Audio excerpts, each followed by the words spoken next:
امریکہ نے سرکاری ملازمین کو زبردستی نکالنا شروع کر دیا ہے. بہت بڑی خبر ہے جو گزشتہ رات سامنے آئی ہے. وائس آف امریکہ جو کہ امریکہ کا سب سے بڑا سرکاری نشریاتی ادارہ ہے، اس کے تمام ملازمین کو جبری طور پر نوکریوں سے نکال دیا ہے، ان کو ایڈوانس تنخواہ دی ہے اور ان کو نکال دیا ہے. اس کے ساتھ ہی جناب جو دیگر کمپنیز ہیں ان کے ملازمین یا دیگر محکموں کے ملازمین میں ایک خوفناک قسم کی تشویش پائی جا رہی ہے، کیونکہ اب جناب راتوں رات جو ہے نا وہ آرڈر آ جاتے ہیں اور ساتھ ہی ملازمین کو برطرف کر دیا جاتا ہے نوکریوں سے. یہ وائس آف امریکہ جو کہ اس وقت سب سے زیادہ معتبر ادارہ ہے خبروں کے حوالے سے، اور یہ دنیا کی 40 زبانوں میں اپنی نشریات کا آغاز کرتا ہے، جیسے اردو میں، انگلش میں، اور 40 زبانوں میں یہ ان کی نشریات آتی ہیں. تو یہ ایک بہت بڑی اپڈیٹ ہے. امریکہ میں اس وقت جو چل رہی ہے سچویشن، نہ صرف وہاں پر لوگوں کو ڈیپورٹ کیا جا رہا ہے بلکہ اب نوکریوں سے بھی نکالا جا رہا ہے، اور وہ بھی جبری. تو اب جناب پہلے تو یہ تھا کہ جو انلیگل لوگ تھے، کرمنل، ان کے بارے میں خبریں آئی تھی کہ ان کو نکالا جائے گا. جو کرائم کرتے ہیں، جیلوں میں قید ہیں،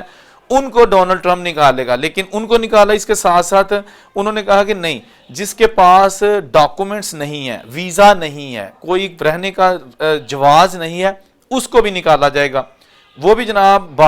جو بھارتیوں سمیت پاکستانی اور جتنے دوسرے ملکوں کے لوگ تھے، ان کو جو آرمی کا،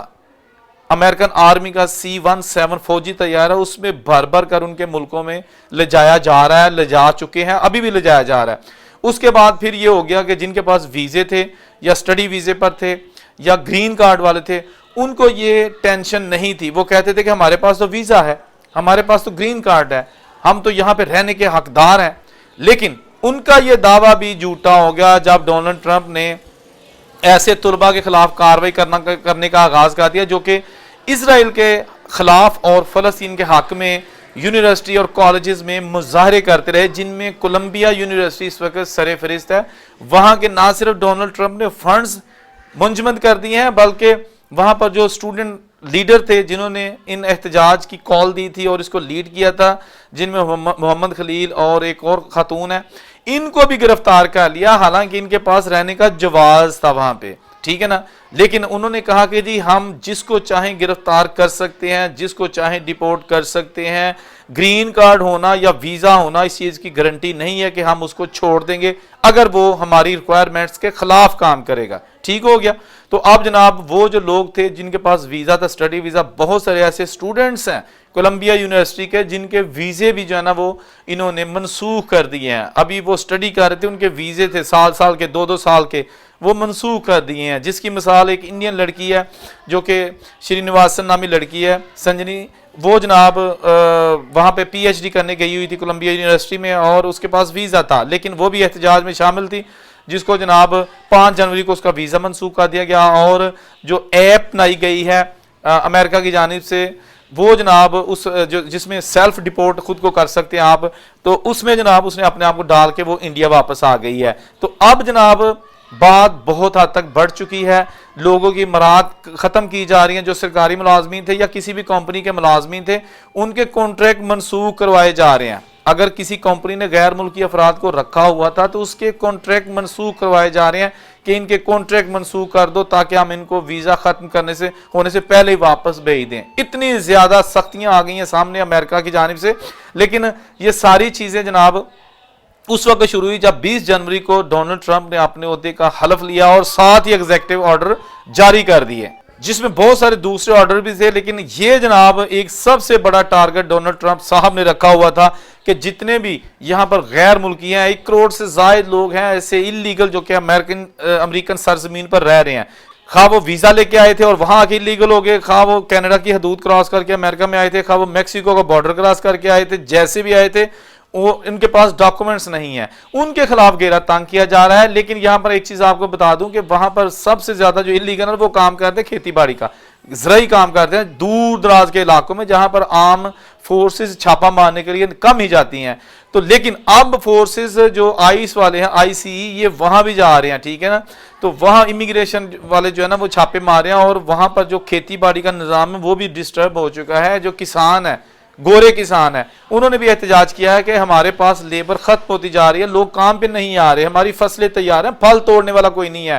فصلیں اگانے والا کوئی نہیں ہے، لوگوں میں خوف و ہراس پایا جا رہا ہے۔ لیکن ڈونلڈ ٹرمپ کی جو مینجمنٹ ہے وہ ٹس سے مس نہیں ہو رہی، اور کوشش کر رہے ہیں کہ جہاں بھی انلیگل بندہ ملتا ہے، خواہ اس کی کسی کو رینڈم چیک کرتے ہیں، کوئی بندہ جا رہا ہے اس کو روک لیتے ہیں، ہاں بھی ڈاکومنٹس چیک کرا، کبھی ایسا نہیں ہوا، لیکن اب جناب ایسا کیا جا رہا ہے۔ اب لوگ پچھتا رہے ہیں، بہت سارے ایسے لوگ تھے جن کے پاس یورپین کنٹریز کے کارڈ تھے۔ اب میں آپ کو جو اصل چیز بتانے لگا ہوں، پرتگال یا اسپین یا ان کنٹریز کے ان کے پاس ٹی آر سی کارڈ تھے، انہوں نے سوچا کہ اب ویزا اپلائی کرتے ہیں امریکہ کا، بہت سارے نوجوانوں نے ویزا اپلائی کیا اور ٹی آر سی کارڈ یعنی کہ جو ٹیمپریری ریزیڈنس کارڈ ہوتا ہے اس پر ان کا امریکہ کا ویزا لگا اور وہاں چلے گئے، اور وہاں جا کے انہوں نے جناب اسائلم کر دیا، جو بھی کر دیا، وہاں رہنا شروع کر دیا۔ وہ پچھتا رہے ہیں کیونکہ وہ بھی چھپتے پھر رہے ہیں، وہ بیسیکلی تو امریکہ میں ورک پرمٹ پہ نہیں گئے تھے، تو ان کے حوالے سے بھی بڑی پریشان کن خبریں آ رہی ہیں کہ پچھتا رہے ہیں کہ خدا کے لیے ہم نے کیوں جو ہے نا یہ سٹیپ لیا، اچھی بلی ہماری ٹیمپریری ریزیڈنسی تھی یورپین کنٹریز میں، اور اب ہم جناب امریکہ میں آ چکے ہیں، لیکن اب کی کہتے ہیں نہ واپسی کا رستہ، نہ آگے کا رستہ، سیدھا پاکستان کا رستہ۔ تو اس حوالے سے بھی جو امریکہ نے آلریڈی کہا ہے کہ تقریباً 11,000 کے قریب لوگ ایسے ہیں جن کے پاس یورپین نیشنلٹی ہے اور وہ بھی امریکہ میں انلیگل طور پر کام کر رہے ہیں، رہ رہے ہیں، اپنا فیوچر بنانے کی کوشش میں تھے، ان کو بھی نکالا جائے گا۔ پرتگال کے بندوں کو نکالا جا رہا ہے، بیلجیم کے بندوں کو نکالا جا رہا ہے، اور یہ سلسلہ اس وقت تک جاری رہے گا جب تک ڈونلڈ ٹرمپ کا آرڈر چلتا رہے گا۔ اب جناب آپ کو بتاتا ہوں کہ اتنا زیادہ خرچہ آ رہا ہے نا، جو انلیگل لوگ ہیں ان کو فوجی طیاروں کے ذریعے ان کے ملکوں میں بھیجنے کا، کہ آپ اندازہ نہیں کر سکتے۔ اگر ایک ٹکٹ $600 کی آتی ہے یا $500 کی آتی ہے ایک بندے پہ خرچہ، تو فوجی طیارہ جو استعمال ہو رہا ہے نا C-17 اس پر تقریباً $15,000 ایک بندے پہ خرچہ آ رہا ہے، انبیلیویبل۔ اب جناب امریکہ نے فیصلہ کیا ہے کہ ہم فوجی طیارے کو کم سے کم استعمال کریں گے، جو چارٹرڈ طیارے ہیں، جو فلائٹس ہیں، ان کے ذریعے لوگوں کو بھیجیں گے تاکہ جناب کم سے کم خرچہ کیا جا سکے۔ بچت پالیسی بھی امریکہ میں جاری ہے، اور ساتھ ساتھ جو ہے نا وہ ڈیپوٹیشن وہ بھی جاری ہے، اور نئے جو لوگ ہیں ویزے ہیں وہ بھی جناب اب جناب سختی کر دی گئی ہے۔ اس کے ساتھ ساتھ تقریباً 41 ممالک پر ممکنہ طور پر امریکہ میں داخلے پر پابندی بھی لگنے جا رہی ہے، اور 2 مہینے رہ گئے ہیں جب کہ پاکستان کی قسمت کا بھی فیصلہ ہوگا کہ پاکستان پر پابندی لگتی ہے کہ نہیں۔ 2 مہینے رہ گئے ہیں۔ 41 ممالک ہیں جن کو 3 کیٹیگریز میں تقسیم کیا گیا ہے، پہلی کیٹیگریز میں، دوسری کیٹیگریز کے لوگ، اور تیسری کیٹیگری پاکستان، ترکمانستان وغیرہ تیسری کیٹیگری میں شامل ہیں کہ جن کو جناب پابندی کا سامنا کیا جا سکتا ہے۔ اب دیکھتے ہیں کہ ڈونلڈ ٹرمپ کا جو یہ ایک بہت ہی سخت قسم کا اقدام ہے کس طرف جاتا ہے، کیا کیا تبدیلیاں آتی ہیں، کیا کیا چیزیں سامنے آتی ہیں۔ جو چیزیں بھی ہوں گی اسی چینل پر ہمیشہ کی طرح میری کوشش ہوگی پوری ایمانداری کے ساتھ سچی الفاظ میں آپ کے سامنے پیش کر دی جائیں۔ اس لیے چینل کے ساتھ جڑنے کے لیے آپ کا بہت شکریہ، اور ساتھ جو لوگ چینل دیکھتے ہیں لیکن ابھی تک انہوں نے سبسکرائب نہیں کیا ہوا، چینل ضرور سبسکرائب کر لیجیے گا، یہی آپ کی طرف سے ہمیں ایک انعام ہوتا ہے، حوصلہ افزائی ہوتی ہے۔ اورنگزیب کو اجازت دیجیے، اللہ حافظ۔